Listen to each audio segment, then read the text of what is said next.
Receive कर लिया इंतजार करता करता हाँ हाँ पहुंच गया थे जल्दी आओ लेना होंगे श्याम सुंदर जानी जी जिनकी हम चर्चा कर रहे थे और डूंगर कॉलेज के प्रोफेसर हैं और पर्यावरणविद हैं और इनका जो आप कह सकते हैं कि जी पर्यावरण के प्रति समर्पित भाव है इनका और इनका जो एक तकिया कलाम कह सकते हैं हरित परिणाम बोलते हैं सर हरित परिणाम इनका काफ़ी टाइम पहले हम क्या बता रहे थे आपको कि इनको फॉलो करते हुए काफ़ी टाइम हो गया पर्यावरण के प्रति समर्पित हैं। आज इनका यहाँ कार्यक्रम रखा गया है आपको बता दूंगा।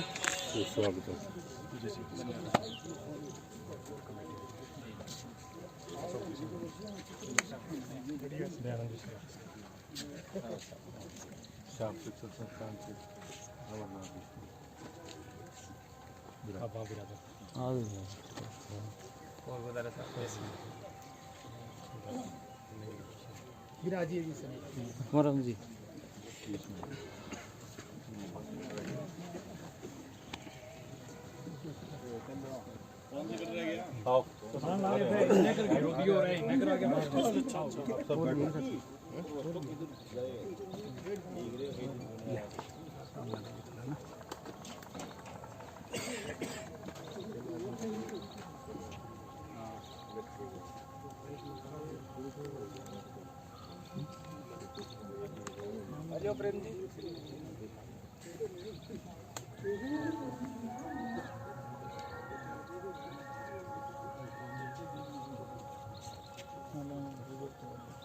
प्रेम जी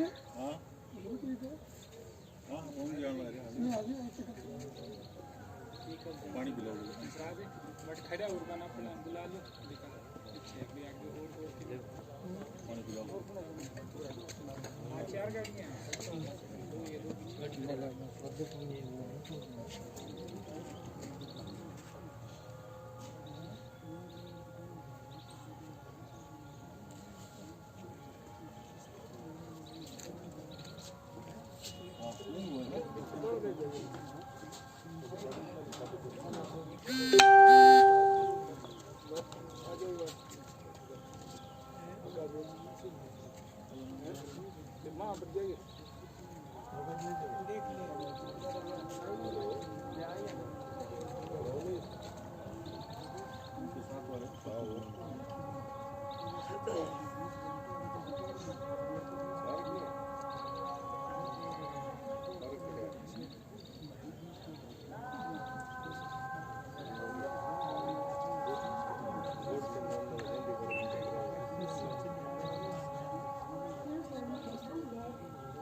विशेष क्षमा के साथ कि मैं रास्ते पे खड़ा रहा और ये पता नहीं किस दरवाजे से ये भादरा शहर की खास बात होती है कहीं से गुजरता एक बार मंच की ओर से शहर के करीबन 2 घंटे से आपकी प्रतीक्षा में थे आपकी प्रतीक्षा क्षण संपन्न हो चुकी जगह ऐसी है जहाँ विलम्ब होती दिक्कत आती है तो मैं बिना किसी भूमिका के आग्रह करना चाहूँगा डॉक्टर विधि जी शर्मा आचार्य प्राचार्य जनसंघ महाविद्यालय कृपया मंच पे आए।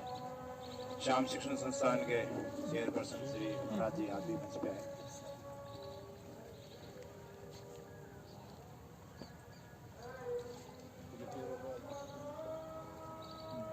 श्री बलराम जी शर्मा कल्याण भविष्य समिति के अध्यक्ष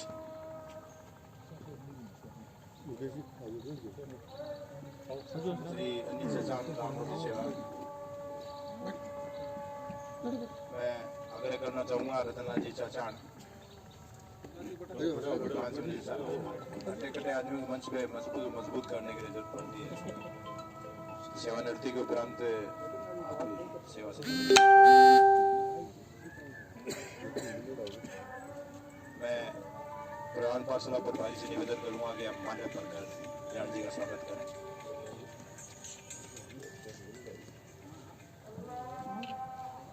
बहुत ही संक्षेप में कार्यक्रम को चलाना चाहूँगा। श्री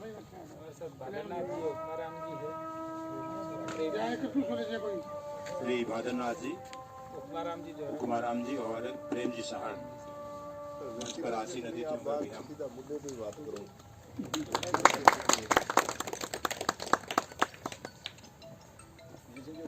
पगड़ी कहाँ पगड़ी विजय सिंह जी, देवन जी सराफ, विजय सिंह जी और माता जी से और चेयरमैन साहब से भी निवेदन करूँगा जानी जी को और जयराम जी, विजय सिंह जी आप भी आए, अमरनाथ जी, जानी जी का सभा बनाकर स्वागत करें। जैसा कि मैंने आपको पूर्व में बताया था, आप कॉलेज में, बीकानेर कॉलेज में एसोसिएट प्रोफेसर हैं और पर्यावरण पाठशाला के ये संस्थापक हैं जो यहाँ संचालित कर रहे हैं। और पारिवारिक अवधारणा को यूएनसीसीडी ने मान्यता प्रदान की और इनको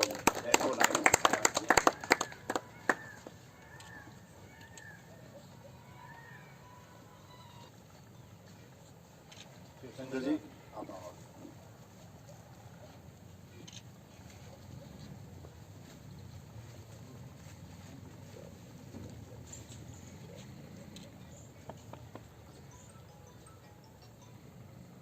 शोर लगाकर जानी जी का अजय जी साथ दीजिए, आप ही खड़े रहिए।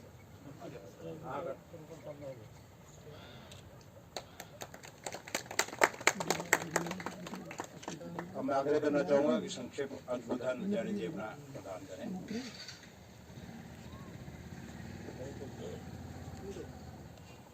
धन्यवाद सर। हरे प्रणाम। भादरा की इस पावन कल्याण भूमि में उपस्थित आप सभी महानुभावों को प्रणाम करता हूँ। रास्ते में समय ज़्यादा लग गया तो उस विलम्ब के लिए आपसे हम सब माफ़ी चाहते हैं। आपको जो असुविधा हुई, इंतज़ार करना पड़ा उसके लिए, और आपने जो मान सम्मान दिया उसके लिए शुक्रिया। आज विश्व पर्यावरण दिवस है और इस बार के विश्व पर्यावरण दिवस का जो नारा है वो है ओनली वन अर्थ, केवल एक धरती। और हम सबको पता है कि अब तक की जो जितनी भी जानकारी है उस जानकारी के अनुसार हमारा एकमात्र घर है इस ब्रह्मांड में। तो ये घर है, इसलिए संकट आया हुआ है। एक गोले के रूप में धरती कहीं नहीं जाने वाली है, लेकिन इसके ऊपर जो जीवन निर्माण दशाएं हैं, इसका जो हैबिटेबल कैरेक्टर है वो कैरेक्टर बदल रहा है और वो बदलाव हम खुद भी अपने जीवन में महसूस करते हैं। आप देखिए, गर्मी के दिन लंबे होते चले जा रहे हैं, सर्दी के महीने सिकुड़ रहे हैं, बारिश है पहले जिसको हम चतुर्मासा या चौमासा बोलते हैं अपनी भाषा में, उन 4 महीनों में 25-30 बारिश हमारे रेगिस्तान में भी हो जाया करती थी। अब वो बारिश है वो सिकुड़ करके 2-3-4 में बंट गई है, सिमट गई है। तो इसका नुकसान ये होता है कि एक्सेस जब रेनफॉल होता है तो हमारा इंफ्रास्ट्रक्चर डैमेज हो जाता है, सड़कें टूट जाती है, उसके साथ में तूफान आते हैं तो खंभे उखड़ जाते हैं। तो बहुत सारा प्लानिंग का पैसा जो हमारे स्वास्थ्य पर, शिक्षा पर खर्च होना चाहिए, वो उस तरफ खर्च होता है उस डैमेज को कंट्रोल करने में, नॉन प्लान्ड एक्टिविटीज़ में।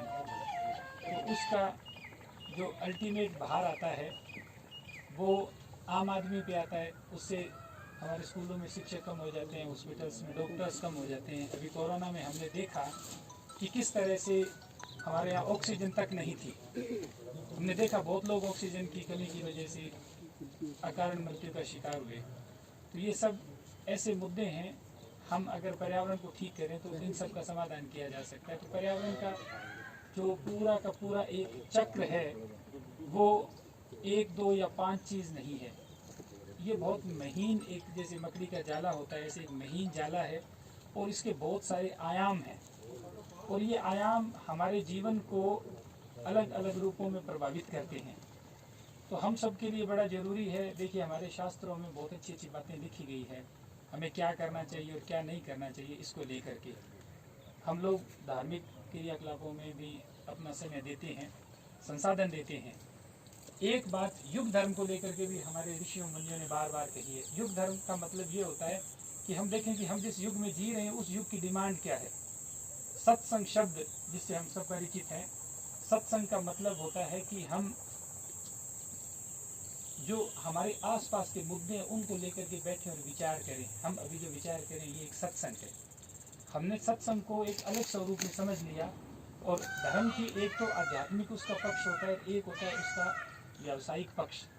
अभी व्यावसायिकता हावी है और इस कारण जो धर्म का सार तत्व है उस सार तत्व को हम लोग भूलते चले जा रहे हैं। हमारे लिए धर्म हमारे व्यक्तिगत स्वार्थों की पूर्ति का माध्यम बन गया और हमारी इस धर्म के प्रति सोच है, उस सोच को छोटा करने में बाजार ने बड़ी भूमिका निभाई और उसको तथाकथित धर्म गुरुओं ने पकड़ा और पकड़ करके और वो जगह जगह आयोजन करने लगे। और उन आयोजनों से मैं देखता हूँ कि एक एक रेगिस्तानी गांव में 20-20, 30-30 लाख रुपए खर्च होते हैं और उन आयोजन का कोई सार नहीं निकलता। उन गाँव की दिशा और दिशा में कोई बदलाव नहीं होता। जबकि कोई मुझे इस तरह का प्रवर्तक या कोई प्रवचन देने वाला नहीं मिला जो ये कहता हो कि गांव में जिस त्रिपाल से हम लोग अपने जो फसल के दाने ढकते हैं वो त्रिपाल लेके आ जाओ या झाड़ू निकाल करके सीधा मिट्टी में बैठ जाओ भाई, अपने अपने घर से रोटी ले आना और हम सत्संग करेंगे और दिन में जोर की खुदाई करेंगे, पक्षियों के लिए व्यवस्था करेंगे, पेड़ों को पानी डालेंगे। तो पूरा उसका एक पूरा सिस्टम होता है, ऐसा टेंट, ऐसा म्यूजिक सिस्टम, इस तरह का खान पान। तो इसको देख करके लगता है कि जो धर्म का जो दार्शनिक और आध्यात्मिक पक्ष है उससे शायद हम दूर होते चले जा रहे हैं। तो उन लोगों ने हमारी नब्ज को पकड़ लिया है। फिर वो कहते हैं इतने झार आप बोल दोगे, यहाँ पे आप फेड़ियाँ निकालोगे, आपको ये हो ठीक हो जाएगा। तो हम जो अपने आप को धार्मिक कहते हैं उस धार्मिकता में छिपा हुआ हमारा स्वार्थ है और वो स्वार्थ व्यक्तिगत स्वार्थ है कि मैं ये कर दूँ इससे मुझे ये हो जाए। क्यों कल क्या होगा उसका किसी को पता नहीं है। तो उस अज्ञात कल के डर में उस डर का दोहन हो रहा है धर्म के नाम से। और इसमें हम उन शाश्वत मूल्यों को भूल गए जो शाश्वत मूल्य हमारे बुजुर्गों ने हमें दिए और जो 2000-3000 साल की जो अविरल हमारी लोक सांस्कृतिक चेतना रही है हिंदुस्तान की, उसमें जो चलते रहे थे वो मूल्य ये कहते हैं कि हमारे ये सत्संग का मतलब ये कि हम आज के युग की जो जरूरतें हैं उनको समझें और उस युग धर्म पे बात करें, वो सत्संग है। उस युग धर्म की बात करें तो आज के युग का सबसे बड़ा युग धर्म है पर्यावरण का संरक्षण। पर हमारे यहाँ जो दर्शन है उस दर्शन को इतना विकृत कर दिया गया कि आप देखिए कि नदी की अगर सिल्ट निकालनी है तो कोई तैयार नहीं होगा और नदी पे घाट बनवाना है तो 10 लोग तैयार हो जाएंगे, क्योंकि सिल्ट निकलती है, उस सिल्ट से में नाम नहीं लिखा जा सकता। घाट पे तो नाम लिखा जाएगा कि जी श्याम सुंदर ज्ञानी ने अपनी दादी की याद में बनाया, जबकि घाट से नदी मरती है, सिल्ट से नदी बचती है। इसी तरह से पेड़ है, पेड़ के साथ में जो धार्मिकता हमारी है, दान की धार्मिकता, वो क्यों नहीं जुड़ती? वो इसलिए नहीं जुड़ती कि एक कमरा मान लो मैंने बना दिया, फोर फादर्स का नाम लिखा दिया तो 10-20 साल रहेगा। क्यों? ये एक निर्जीव चीज है। जबकि ऊपर छत गिर गई तो भी दीवार खड़ी रहेगी, जबकि पेड़ है, सजीव है, आदमी हटा करता मर जाता है, 20 साल का पेड़ भी मर जाता है, मर गया, जीरो हो गया, ये उस पर नाम नहीं लिख सकते। तो हम लोग धर्म में भी हमने इतना दिखावा और इतनी चीज़ों को घुसा दिया है कि हम कहने के लिए धार्मिक हैं, अंदर से नहीं है। तो मेरा निवेदन ये है कि युग धर्म का जो शाश्वत संदेश हमारे ऋषियों मुनियों ने दिया उसको समझें और फिर हम हमारा दायित्व तो उसके लिए निभाएं। मुझे बड़ी खुशी है इस बात की कि यहाँ से जो आदरणीय पवन जी शर्मा साहब है वो और उनके साथ में पूरी जो पर्यावरण पाठशाला की टीम है वो बहुत ही बेहतरीन काम पर्यावरण संरक्षण को लेकर के कर रही है। 2 साल पहले जब घर घर सर्जन अभियान की शुरुआत की तो गुरुजी के जिस तरह से पेन जेब में है उसी तरह से थैले में बीज रहते थे और वो बीज के साथ में उन्होंने ऐसा शुरू किया कि कल ही कह रहे थे कि थोड़ा सा जल्दी आना, संध्या हो जाएगी, मैं तो अघोरी हो रखा हूँ, जब शमशान में आता हूँ जाता हूँ पता ही नहीं है। तो ये एक ऋषि की कोई वेशभूषा नहीं होती है, ये तो बाद में हमने वेशभूषा ठीक है अपने हिसाब से उनको चिन्हित कर दिया। ऋषि तो एक भाव होता है। तो ये वास्तव में पवन जी शर्मा साहब है, ये ऋषि हैं और इस युग धर्म की शिक्षा हम सबको दे रहे हैं। इनके साथ में जुड़ी हुई जो पूरी टीम है, पर्यावरण पाठशाला पारिवारिक वानिकी की टीम, बादरा के अलावा मुंसरी और दूसरी जगह धूलपाई, कई जगह इन्होंने आगे जो छोटे उसके पौधे रोपित करवा दिए हैं। सिंगल साहब को पूरा जो सिंगल योनि जी थे। एक बार आगे भी मैं हाँ जी, एक बार मैं थारो गोत्र गलत उच्चारित कर दियो, जब मैं जो कन्फर्म कर लियो मैं तो साथ में लगे रहते हैं।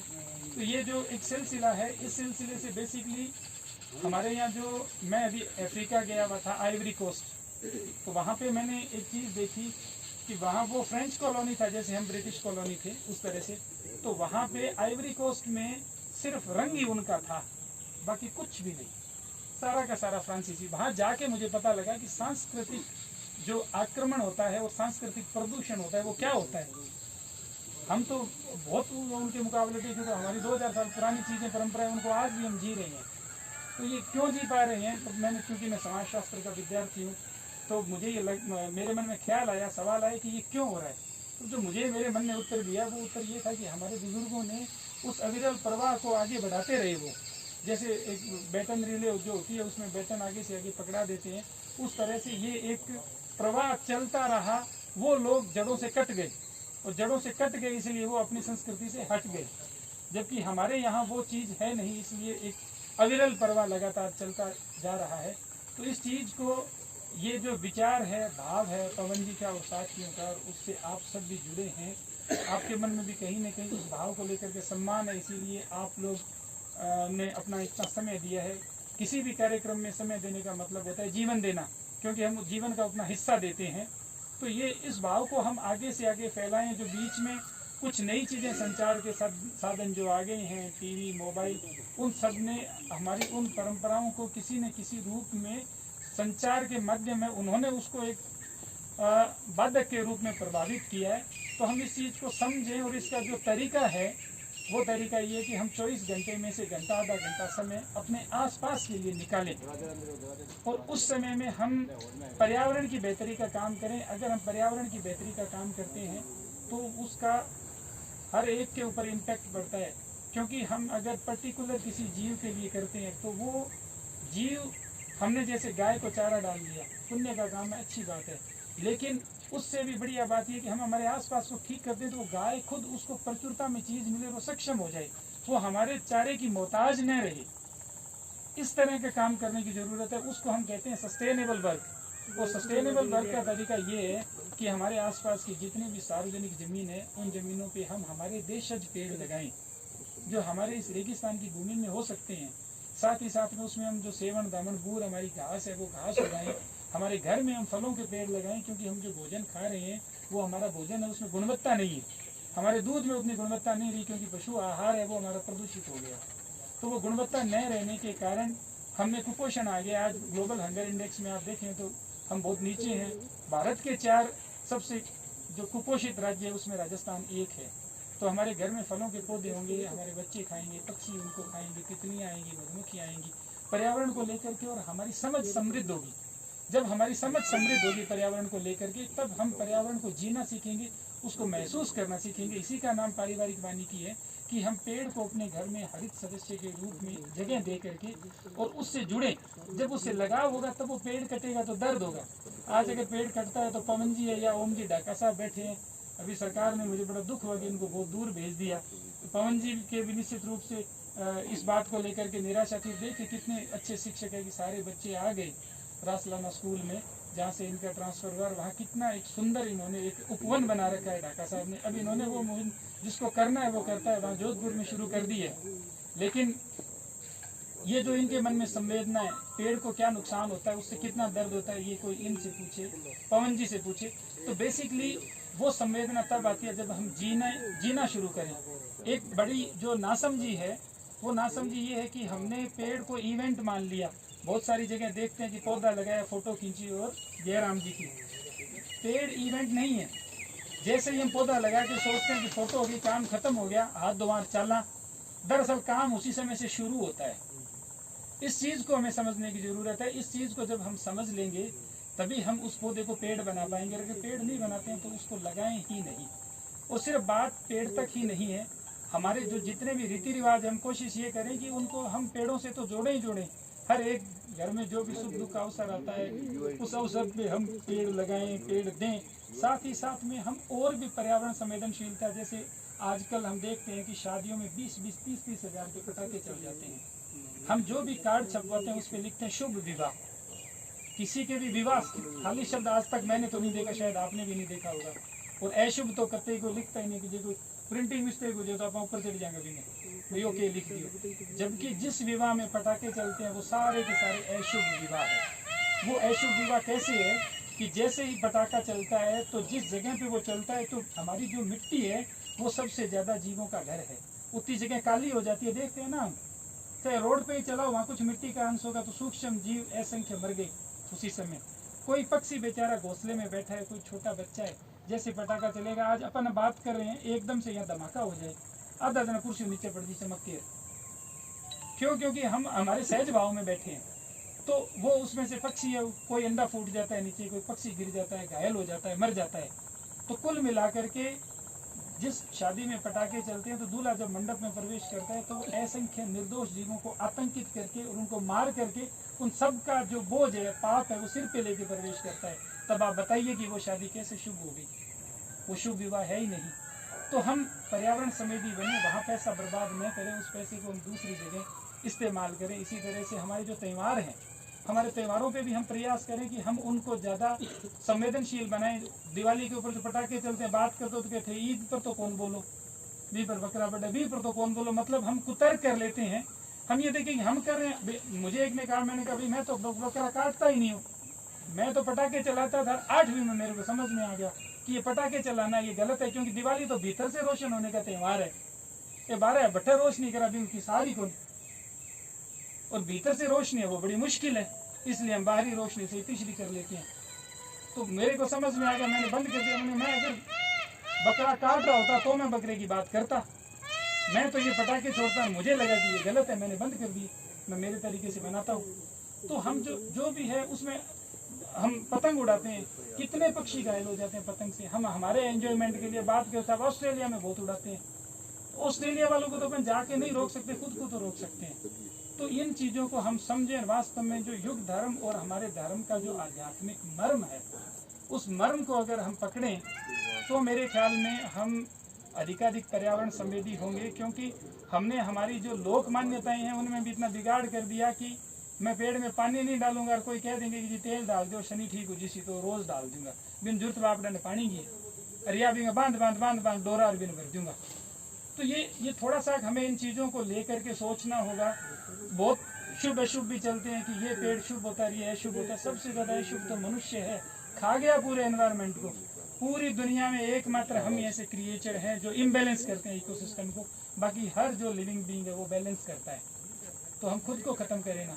तो ये जो छोटी छोटी चीज़ें हैं, इन चीज़ों को लेकर के जब हम सोचना शुरू करेंगे, अपने जीवन का रोज 15-20 मिनट, आधा घंटा, घंटा पर्यावरण को देना शुरू करेंगे, तब जा कर के ये सिलसिला ठीक होगा। और इसके लिए हमें पवन जी शर्मा, ओम जी ढाका की तरह बहुत जमीनी होना पड़ेगा। हमारे बीच में गोदारा जी भी बैठे हैं, जयप्रकाश जी नुआ में इन्होंने एक उपखंड स्थापित किया है, मुझे जाने का देखने का मौका मिला। ऐसे बहुत सारे लोग हैं, सबके नाम लेना संभव नहीं है, समय की अपनी सीमा है। तो मैं अंत में यही निवेदन करूंगा कि हमें बहुत ज़्यादा ज़मीनी होने की ज़रूरत है। जितने जितने हम ज़मीनी होंगे तभी ठीक होगा, क्योंकि हवाई तो बहुत लोग हैं, हवा में तो बहुत लोग हैं। हवा में होने का कोई सार नहीं है, क्योंकि हवा में होने से बुनियादी बदलाव नहीं आएगा। इस बुनियादी बदलाव की बात ही 600 साल पहले देव जसनाथ जी ने कही थी। बीकानेर की धरती के ऊपर उनका अवतरण हुआ, और उन्हीं की जो पर्यावरणीय शिक्षाएं हैं, उन्होंने उस समय जो 600 साल पहले बात कही एनवायरमेंटल एक्शन की, हाथ से पेड़ लगाया, महिलाओं को आगे बढ़ाने की बात की, सरल नियम दिए कि कैसे आप डेजर्ट में आराम से जी सकते हो बिना डिस्टर्ब किए। उसको सस्टेनेबल लिविंग कहती है आज दुनिया। उन्होंने उस समय बाड़ियों की स्थापना करवाई, उसको दुनिया कम्युनिटी फॉरेस्ट कहती है।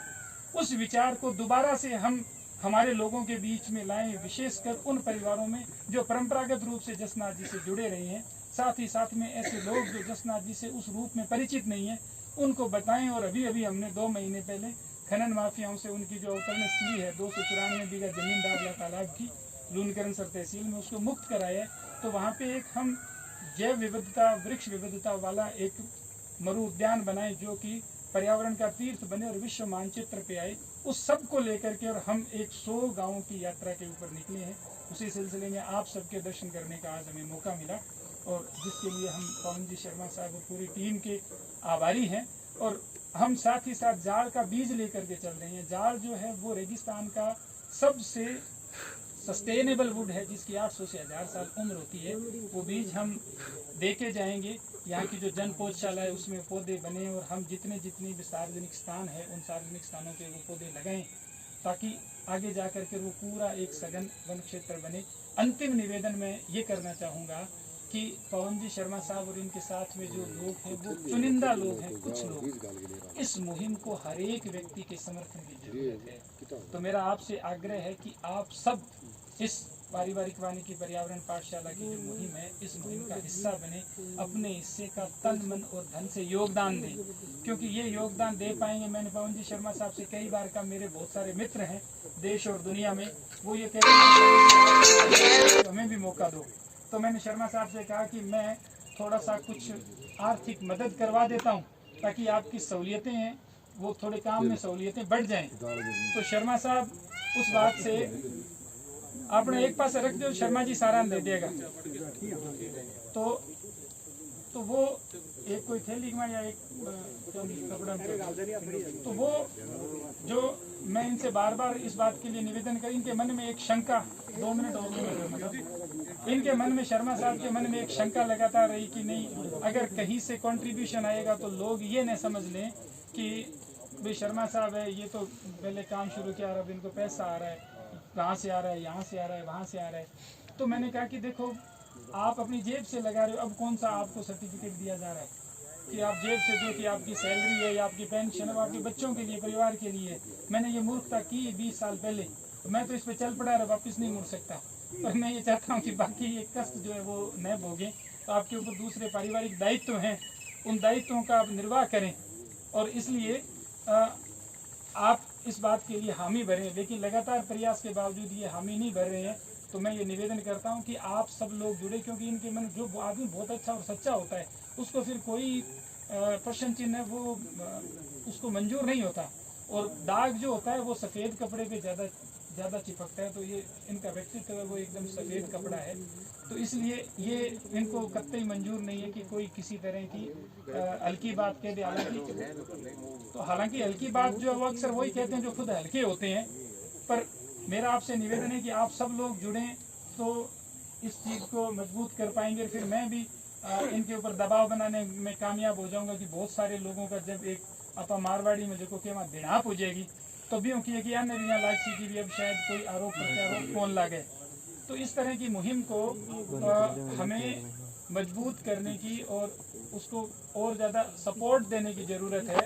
मैं ये एक निवेदन भी करना चाहूँगा कि हमारा जो देव जसनाथ संस्थागत वन मंडल है, क्योंकि यहाँ पे आपने एक पूरा मयूर संरक्षित क्षेत्र बनाया है, तो हम हमारे देव जसनाथ संस्थागत वन मंडल जो अभी हमने वहाँ पे स्थापित किया है, जो जसनाथ जी की अवतरण स्थली है, उसको पर्यावरण का तीर्थ बनाने के लिए, तो मैं निवेदन करूँगा हमारे संस्थान के अध्यक्ष महोदय से कि मोर जो है, मोर, हिरण, खेजड़ी, जाल, इनके लिए जसनाथ जी ने विशेष एक उपदेश दिया था। तो हम हमारी तरफ से छोटी सी भेंट देना चाहते हैं, ताकि इन पक्षियों के लिए, इस कल्याण भूमि के लिए कुछ थोड़ी और सहूलियतें हो सके। तो मैं निवेदन करूंगा कि आप कुछ इस संबंध में कहें, आपने जो भी था उचित लगे।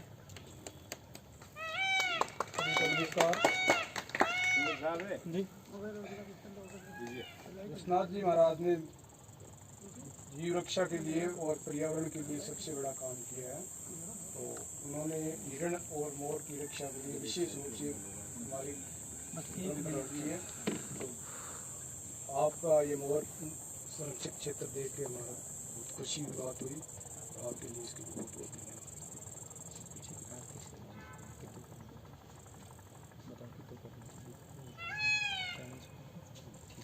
धन्यवाद। क्या हो सकता है इसके लिए हम 5100 रुपया आपके इसके दे दे रहे हैं।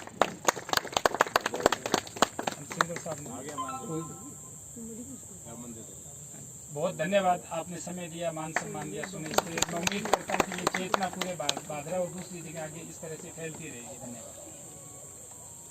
मेरे शहर में बहुत दानदाता हैं, भामाशाह हैं, और आपका आग्रह था, मैंने इसलिए मना किया, और मेरे यहाँ जो 6 लोग बैठे हैं मेरी इच्छा है कि मेरे शहर के लोग ही यहाँ आपकी ये राशि है वो निश्चित रूप से ये स्वीकार हम करेंगे। अब मैं नरेंद्र जी मारू, हीरालाल जी सोनी, दोतराम जी बिजानी तरफ आ गया है और एक ही पोस्टर उनको भेंट करेंगे। आइए हीरालाल जी सोनी, दोतराम जी बिजानी, हरिप्रकाश जी मुझे 100 का नोट चलेगा जी।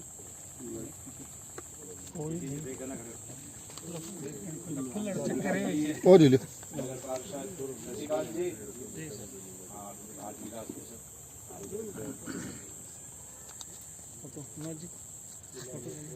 एक मिनट रुक, एक मिनट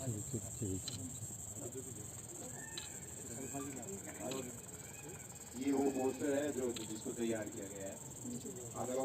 आगे आ रहा है एक साथ आओ आओ अध्यक्ष जी, थोड़ा- आप पोस्टर को यात्रा को थोड़ा सा स्पेस दियो जी। मगना जी आ जाओ, इन पास आ जाओ, सभी साथी लोग ये जो है आ जाओ प्रेम जी, आ जाओ, इन आ जाओ। थोड़ा सा सीधो करियो जी। गुरु जी थोड़ा सा, हाँ थोड़ा सीधो करियो। उसका लोकार्पण जैनी जी और अन्य जो अतिथि हैं वो उनके द्वारा किया जाएगा। ठीक।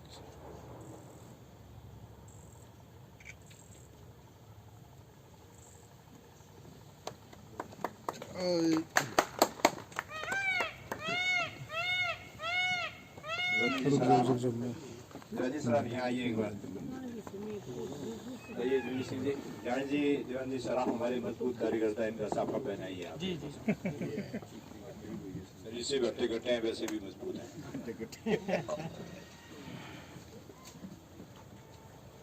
काम में नोट में किन फोटो किन इनो लेगा कि फोटो की नहीं कर लेना अच्छा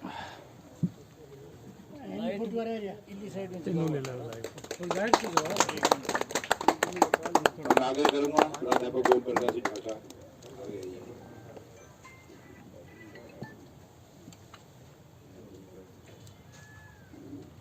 दूर जरूर तो ले गया भौगोलिक दृष्टि से, वैसे आप हमारे पास ही हो।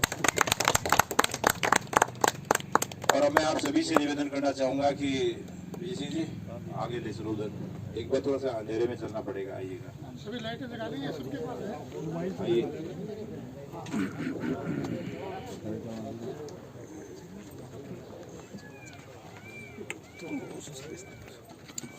थोड़ी साइड। उसके बाद अभी शेल्टर शेड बनाया गया है, उसका आज लोकार्पण है। और वो लोकार्पण जो है श्याम सुंदर जानी जी जो पर्यावरणविद है उनके द्वारा करवाया जा रहा है। अंधेरा काफ़ी है, इस असुविधा के लिए माफ़ी चाहूँगा।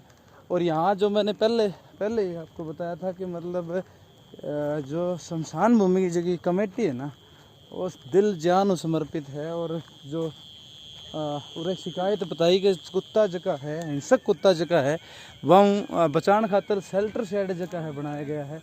और शेल्टर शेड जगह मैं थाने दिखा सकूँ, ए जगह है शेल्टर शेड है। और आ शेल्टर शेड में कई निर्माण कराया गया है, देख सको थे शेल्टर शेड है। और एक शेल्टर शेड और बनाया गया है, विंगो जको आज है श्याम सुंदर जानी जी के हाथों लोकार्पण होना है।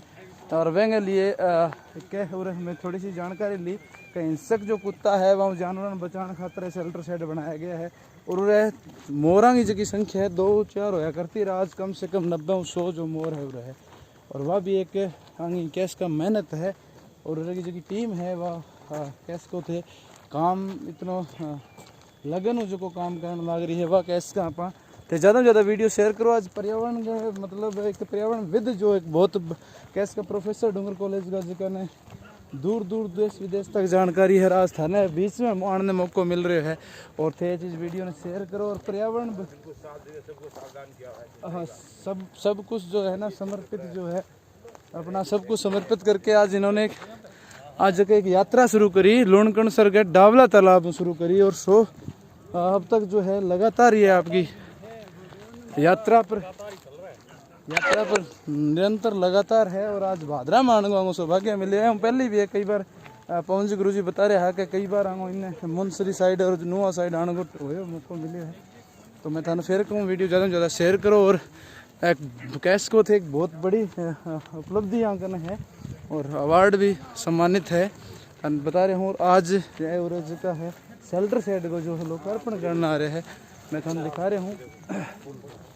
यो शेल्टर साइड है, ठीक है। और इसका जो लोकार्पण है वो आदरणीय गुरुजी जो श्याम सुंदर जानी जी पर्यावरणविद जो है बंग कैमरो जी को है एंगल लियो मोर पीला पसाणो ब्रो धन बैग से इना हो जैसे वाह जी क्या बात किने जानो जी देख सको थे। और शेल्टर साइड जो है आ जाओ अपने बाबा जी और एक बड़ी उपलब्धि हो रहा है कि 2-4 की संख्या वो आज 90-100 संख्या मोरा कर रखी है। और उन्हें जो बताया गया कि हिंसक कुत्ता है वह बचान खातर है शेल्टर सेट जो बना रहे हैं निर्माण है आज वह ही एक लोकार्पण जो है श्याम सुंदर जानी जी का हथों होना है। और आगे यात्रा जो की थाने फिर बता दें लूणकरण सर गए डाबला तालाब शुरू हुई है और सिर्फ पर्यावरण ने सचेत करने खातर एक शानदार मैसेज दे रहा है। और आज अपने भादरा की जो कल्याण भूमि है वह में आज आ रहे हैं जी सर आओ आगे आओ। पूरी टीम है और समर्पित टीम है। अब कैस को यह चीज़ समय समय पर यह अपना है समर्पित भाव रखकर देख सको थे। अलग अलग भाग अलग अलग पाठशाला जो बना रखी है अलग अलग जो रहे और भी आ जाओ कोई ना कोई भीड़ आपने इधर पास आ जाओ भी संख्या ज़्यादा आगे आ जाओ सब अगली साइड आ जाओ पीछे आ जाओ बराबर आ जाओ। और दिखना चाहिए गाय रात में कौन बंद है वो अच्छा जी आप इधर शेल्टर साइड है राष्ट्रीय पक्षी मोर संरक्षित क्षेत्र और मयूर पर्यावरण पाठशाला भादरा अलग अलग विभाग अलग अलग दे रखी जगह। विदेश जी गुरु जी भी है कमेटी भी है पूरी टीम है और श्याम सुंदर जी सागर जी की टीम चल रही है वह सारा मौजूद है। तो वीडियो ज़्यादा से ज़्यादा शेयर करो ताकि पर्यावरण के प्रति लोग सचेत हुए पर्यावरण के प्रति लोग जागरूक हुए। यह भी एक बहुत लंबी यात्रा बीकानेर चाल की आ रहा है और अपनी यात्रा जो लगातार चलन लग रहा है। आपके मन की जो बात हर तक पहुंचाई बताई पर्यावरण के प्रति सचेत करया।